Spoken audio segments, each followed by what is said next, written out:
Thank you, Madam President. I'd like to take this opportunity this evening to recognize the remarkable achievements of a former senator from Ohio. The state of Ohio, as you know, is known as the birthplace of aviation. It's the home of the Wright brothers, after all, but it's also the home to 24 astronauts. I've had the privilege of calling two of the most famous of those astronauts, Neil Armstrong and John Glenn, my friends. Today, I'd like to take a few minutes to commemorate the tremendous achievements of one of those heroes by celebrating the 50th anniversary of the historic 1962 flight of NASA's Mercury spacecraft, nicknamed Friendship 7. 50 years ago, on February 20th, 1962, Friendship 7, piloted by John Glenn, performed 3 successful orbits of the Earth at 17,400 miles per hour and made John Glenn the first American to orbit the Earth. While in orbit, John Glenn performed a series of breakthrough experiments to test human ability to function in the weightlessness of space. He then successfully piloted the spacecraft manually after a malfunction in the automatic flight controls, overcoming severe oscillation and a dwindling fuel supply during re-entry, completing the mission by landing the spacecraft safely in the Atlantic Ocean, 4 hours, 55 minutes, and 23 seconds after the initial launch. He returned a national hero. His historic flight inspired scientific curiosity and national enthusiasm for further space exploration, paving the way for America's continued dominance in space operations. Of course, we remember him here in the Senate very well, and we remember that in 1998, then Senator Glenn again demonstrated his tremendous courage and re-entered space at the age of 77 aboard the Space Shuttle Discovery, of course, to examine the effect of spaceflight on the elderly. Space exploration, however, is not Senator Glenn's only remarkable achievement.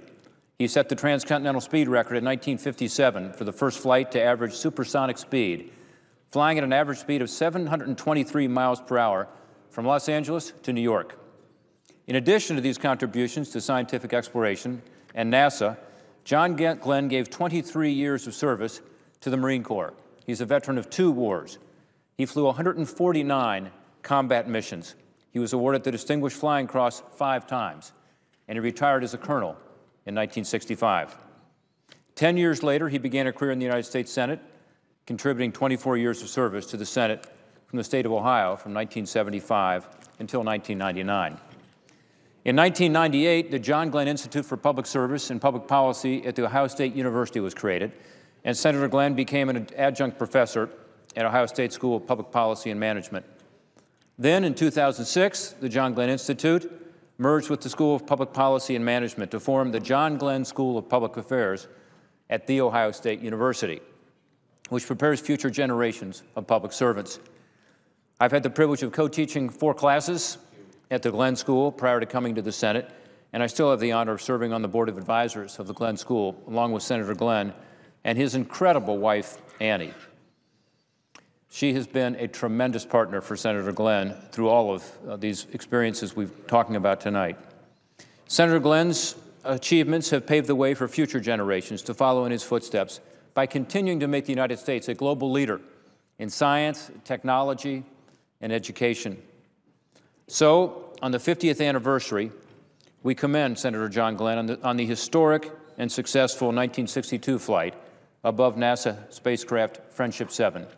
And we'd also like to take a moment to recognize him for his outstanding accomplishments, not just as an astronaut, but as a fighter pilot and as a United States Senator. We thank him for his public service to our country. Thank you, Madam President. I yield the floor, and I suggest the absence of a quorum.